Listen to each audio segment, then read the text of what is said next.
ქართული კინოგიმ მსოფლიო ყურადღების ცენტრში კიდევ ერთხელ მოექცევა ლოს-ანჯელესში მოღვაწე ქართველმა რეჟისორმა ნიკა ხომასურიძემ საათსა და 40 წუთში ერთ დუბლად და ერთი კამერით სრულმეტრაჟიანი ფილმი გადაიღო. დავიწყებული მეფე მისტიკური ჟანრის არის. დღემდე ამ ხანგრძლივობის უწყვეტი კადრი არ გადაღებულა. მსოფლიო რეკორდი ამ დრომდე 90 წუთი გახლდათ, სად მიმდინარეობდა დავიწყებული მეფის გადაღებები და როდის იხილავს მას მაყურებელი თამარ ქრცელიძე კი ამბობთ. ფილმი დავიწყებული მეფე, სცენა 1, დუბლი 1 და გადაღებულია. ამ სიტყვებით იწყება და სრულდება ნიკოლოზ ხომასურიძის ახალი ნამუშევარი. 100 წუთი ერთ დუბლად, ერთი კამერით თბილისში გადაიღეს. დღემდე ამ ხანგრძლივობის უწყვეტი კადრი არავის გადაუღია. გავაკეთეთ ფილმი დავიწყებული მეფე, რომელიც 2011 წელს იწყება და შემდეგ მიდის რამდენიმე საუკუნით უკან. მთავარი გმირები მოგზაურობენ საუკუნეებში. შემდგომ ისე ბრუნდებიან 2011 წელს. და არის ვეფხისტყაოსნის კოდექსი. ქართულ რეჟისორთან ერთად ფილმზე ლოს-ანჯელესელი კოლეგებიც მუშაობდნენ. მიუხედავად იმისა, რომ დავიწყებული მეფე ჯერ დასრულებული არ არის, თბილისში ჩამოსული ჯგუფი შედეგით უკვე კმაყოფილია.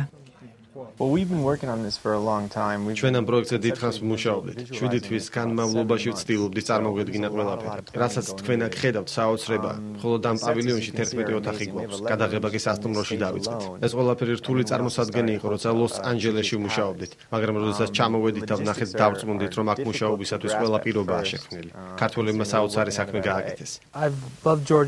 ძალიან მიყვარს საქართველო. შესანიშნავი გუნდი იყო. მათ უამრავი უცნაური აპარატურა მომიტანეს, რომელსაც გადაღების დროს ვიყენებდი.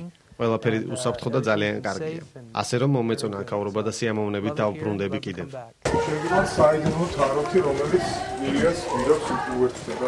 ფილმი, რომელიც სულ მალე მსოფლიო რეკორდსმენი უნდა გახდეს, ქართული ფილმის ერთ პავილიონში გადაიღეს. დავიწყებულ მეფეში ქართველი მსახიობები თამაშობენ. ისინი საქართველოს და არა მარტო საქართველოს ისტორიიდან ცნობილ პიროვნებებს ასახიერებენ.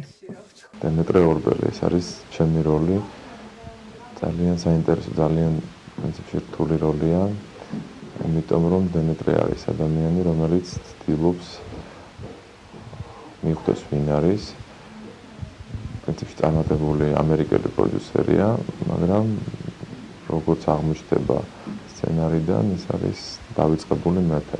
ეს ლოკაცია არის მეორე როლი, მაგრამ ისტორიულად ეს ადამიანი მარტინ ბორმანი უფრო პირველი იყო, აქ თამაშობ მარტინ ბორმანს, ამით თქმა მინდა გიტლერის, ასე ვთქვათ, ერთ-ერთ უერთგულეს ადამიანს 3 საათის წინ აქ ვიყავით და მოვრჩით, ასე ვთქვათ, ნიკოლოზმა და ჩვენ პირველი სვლა გავაკეთეთ გინესის წიგნში რომ შევიდეთ.